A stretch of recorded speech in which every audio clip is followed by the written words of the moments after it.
நம்ம puff sleeve எப்படி draft பண்ணுறதுன்னு பார்க்கலாம். முதல்ல இந்த மாதிரி ஒரு நார்மல் ஸ்லீவ் எடுத்துக்கோங்க. இன்னொரு இந்த மாதிரி ஒரு ஃபோல்டட் ஒரு பெரிய பேப்பரோ எடுத்துக்கோங்க. அது இந்த மாதிரி கொஞ்சம் ஃபோல்ட் பண்ணிக்கோங்க ஒரு பெரிய பேப்பர் எடுத்து. அதுக்கப்புறமா நீங்கள் இந்த ஸ்லீவ் பேட்டர்ன் இருக்குல்ல, இந்த ஸ்லீவ் பேட்டர்னை ரெண்டாக தான் வைக்கணும். ஏன்னா இந்த துணி ஃபோல்டில் இருக்கிறதுனால நீங்கள் இதையும் ஃபோல்டில் தான் வைக்கணும். நீங்கள் இதை சிங்கிளாக வச்சிங்கன்னா பேட்டர்ன் கண்டிப்பாக நல்லா வராது. இதை வந்து இந்த மாதிரி எட்ஜில் எப்படி வச்சுக்கணும். எட்ஜில் வச்சு உங்களுக்கு கம் வேணும்னா கம்மை போட்டு ஒட்டிக்கலாம். நான் இங்கே செலோ டேப் போடுறேன். உங்களுக்கு கம்மு வேணாலும் நீங்கள் கம்மை போட்டு இப்படி ஒட்டிக்கலாம்.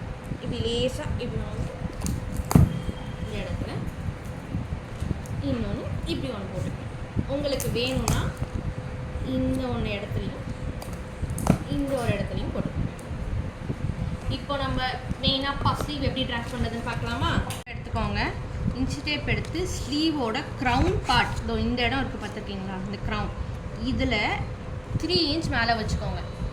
1.5 இன்ச்லேருந்து 3 இன்ச் வரைக்கும் நம்ம அளவு வச்சுக்கலாம். நான் இங்கே 3 இன்ச் வரைக்கும், ஏன்னா பஃப்பு பெருசாக வந்து அழகாக இருக்குன்றதுக்காக.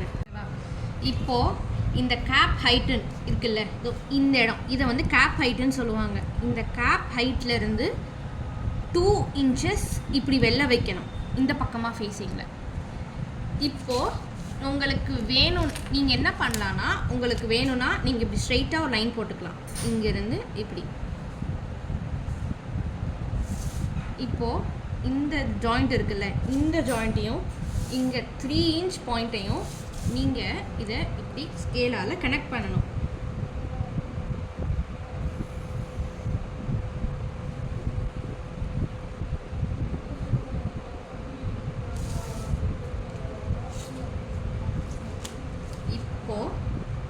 இதிலிருந்து இதுக்கு வச்சு நம்ம இந்த பாயிண்ட், இந்த க்ரௌன் பாயிண்ட்லேருந்து இந்த 2 இன்ச் பாயிண்ட், இந்த 3 இன்ச் பாயிண்ட் வச்சோம்ல, இது வந்து பார்த்துருக்கீங்கன்னா இது வந்து 3 இன்ச் வரும், இது வந்து 2 இன்ச் வரும். இந்த 3 இன்ச்சுக்கும் இந்த 2 இன்ச்சுக்கும் நடுவில் இப்படி இன்ச் டேப் இப்படி வச்சுக்கணும். இப்படி வச்சுட்டு நம்ம இதிலிருந்து மிட் பாயிண்ட் இதுலேருந்து இப்படி கண்டுபிடிக்கணும். இப்போது இதில் நம்ம இந்த மிட் பாயிண்ட்டை மார்க் பண்ணிக்கணும். இந்த மிட் பாயிண்ட்லேருந்து நம்ம 3/4 இன்ச்சஸ், அதாவது 3/4 இன்ச், 3/4, இங்கேருந்து 3/4 இப்படி கீழே வரணும். நம்ம இந்த ஸ்கேலை வச்சு ஒரு கோடு போட்டுக்கணும்.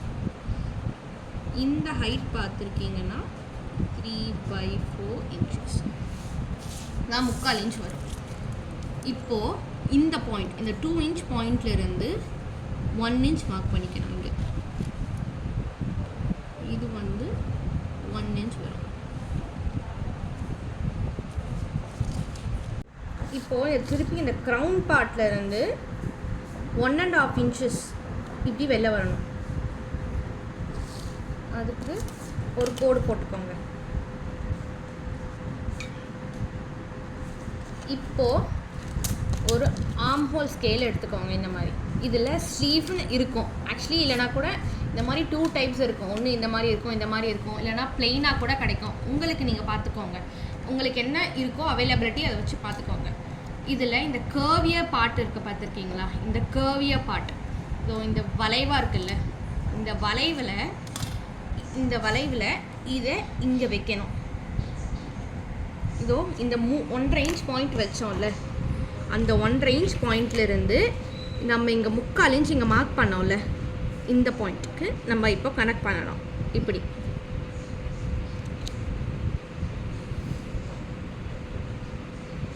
இப்போது அதே இதை இந்த இடத்த நம்ம மாற்றவே கூடாது. அந்த 3/4 இன்ச்சுக்கு இப்படி கீழே இப்படி இறக்கிக்கோங்க. இப்படி இறக்கிட்டு இங்கேருந்து இங்கே இப்படி வரைஞ்சிக்கோங்க. இப்போது இந்த வளைவு பாட்டை உள்பக்கமாக இப்படி, ஆக்சுவலி எப்படின்னா இப்படி இருந்து நம்ம உள்டாவாக பண்ணணும். இப்படி பண்ணமோ, இப்படி வச்சுருக்க ஸ்கேலை நம்ம இப்படி மாற்றணும், அவ்வளோதான். இப்படி இருக்கிறத நம்ம இப்படி மாற்றணும், அவ்வளோதான். மாற்றினீங்கன்னா உங்களுக்கு கரெக்டாக வரும். இப்போது நீங்கள் இந்த இடத்த நம்ம வச்சுருக்கோம்ல, இந்த பாயிண்ட் இந்த 2 இன்ச் பாயிண்ட்லேருந்து, அது கேப் ஹைட் பாயிண்ட்லேருந்து இதுக்கு நம்ம ஒரு கர்வ் வரையணும். உங்களுக்கு சில பேருக்கு எப்படின்னா, உங்களுக்கு வேணும்னா இங்கேருந்து 1 இன்ச்சுக்கு வரைஞ்சிட்டு அதுக்கப்புறமா இங்கேருந்து நீங்கள் கர்வ் கூட ட்ரா பண்ணிக்கலாம். நான் வந்து அப்படி வரையில. ஃபார் எக்ஸாம்பிள் உங்களுக்கு நான் காட்டுறேன் பாருங்கள்.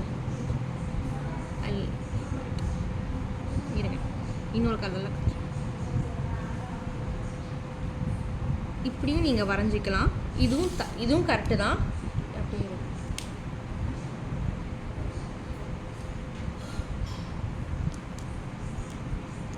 நீங்கள் வேணும்னா இந்த பாயிண்ட்லேருந்து திருப்பியும் இந்த பாயிண்ட்டுக்கு நீங்கள் இப்படி ஒரு கனெக்ட் கொடுத்துட்டு அப்புறமா நீங்கள் இந்த இடத்துலேருந்து ஒரு கர்வ் கொடுத்துட்டு இந்த இடத்த நீங்கள் வந்து அழகாக மாற்றிக்கலாம். இப்படி நீங்கள் வரைஞ்சிக்கலாம். இது பண்ணுறப்போ நமக்கு என்னென்னா, இப்படி பண்ணுறப்போ பஃபோட சைஸ் வந்து கொஞ்சம் சின்னதாக, இந்த ஆர்ம் ஹோலில் பார்த்திங்கன்னா அந்த பஃபோட சைஸு அந்த இதெல்லாம் வந்து கம்மியாக இருக்கும்.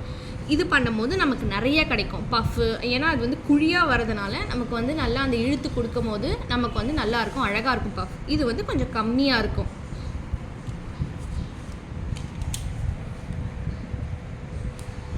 இப்போது என்ன பண்ணணும்னா, இப்போது நம்ம வந்து இதுதான் நம்மளுடைய ஆர்ம் ஹோலோட சைஸ். இதுதான் வந்து நம்மளோட ஸ்லீவோட ரவுண்ட். இந்த இடத்துக்கு கரெக்டாக இப்போது இதுதான் ஆர்ம் ஹோலோட ஹைட். இந்த இடத்துல கரெக்டாக நம்ம வச்சு இந்த 2 இன்ச் பாயிண்ட் இருக்குல்ல, இந்த 2 இன்ச் பாயிண்ட்டையும் இந்த இடத்துக்கும் நம்ம இப்படி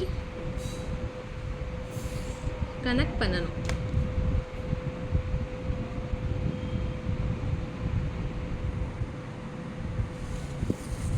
மித்தது எல்லாமே சேம் டு சேம். இந்த ஹைட் இதெல்லாம் எதுவுமே மாறாது. இந்த இடத்துல வந்து பார்த்துருக்கிங்கன்னா வியாக வருது பாருங்கள், இது கர்வியராக வராது. அதனால என்ன பண்ணுறீங்கன்னா, இதை முடிச்சுட்டு இந்த மாதிரி ஆர்ம் ஹோல் ஸ்கேலை திருப்பி இப்படி வச்சுட்டு, அதாவது நீங்கள் இங்கே எங்கே வச்சிங்களோ அதே இந்த இடத்துல எங்கே பாயிண்ட் வச்சுருக்கீங்களோ அதே பாயிண்ட்டை நீங்கள் இப்படி வச்சுக்கலாம். இப்படி வச்சுக்கிட்டு கரெக்டாக இப்படி வச்சுட்டு நீங்கள் இங்கே ஒரு கர்வ் கொடுத்தீங்கன்னா அந்த கர்வ் இப்படி பார்த்தீங்கன்னா வளைஞ்சி வரும். இந்த கர்வ் வரப்போ அழகாக இருக்கும்.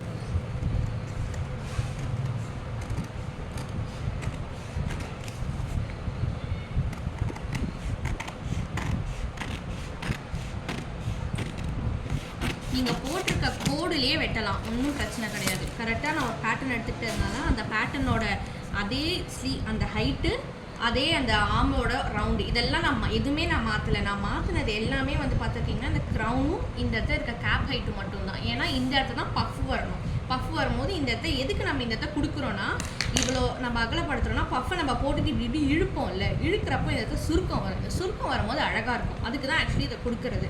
இந்த இடம் வந்து மேலே தூக்கிட்டு பஃப் ஒரு இருக்கும்ல, அதுக்காக இதை பண்ணுறது. நீங்கள் வந்து இப்படி இருந்தும் வெட்டலாம், இப்படி இருந்தும் வெட்டலாம். நான் உங்களுக்கு இப்படி இருந்து வெட்டி காட்டுறேன்.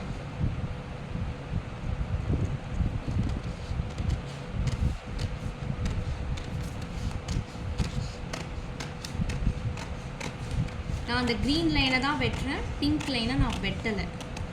ஓகே, இப்போது நம்ம இதுக்கு தேவையில்லை. இப்போது இது நமக்கு வந்துருச்சு.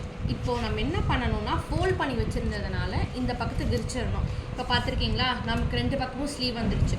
இப்போ என்ன பண்ணுறீங்கன்னா, இந்த மீதி இருக்க இந்த க்ரீன் லைனை நம்ம இப்போ வெட்டணும். இப்போ பார்த்தீங்கன்னா வெட்டலாம்.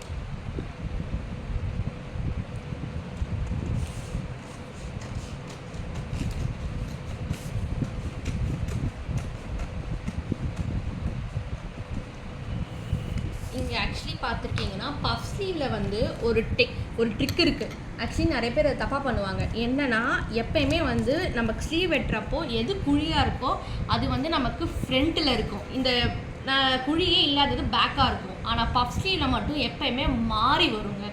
இந்த குழியாக இருக்கிறது பேக்காக வரும், இந்த பக்கம் நல்லா இருக்கிறது இடம், குழி இல்லாத இடம் வந்து ஃப்ரண்ட்டாக வரும். ஓகேவா, நான் இப்போ மார்க் பண்ணுறேன் பாருங்கள். இந்த குழி இருக்கிறதுனால இந்த இடம் பேக், இது பேக், இது வந்து ஃப்ரண்ட். இதை நீங்கள் பேக்கில் வச்சு தான் தைக்கணும், இது நீங்கள் ஃப்ரண்ட்டில் வச்சு தான் தைக்கணும். இது அப்படியே நீங்கள் போட்டு நீங்கள் துணியில் போட்டு லே பண்ணி கட் பண்ணி நீங்கள் ஸ்டிச் பண்ணிங்கன்னா பர்ஃபெக்டாக வரும். இதோட கட்டிங் அண்ட் ஸ்டிச்சிங் நெக்ஸ்ட் வீடியோவில் பார்க்கலாம்.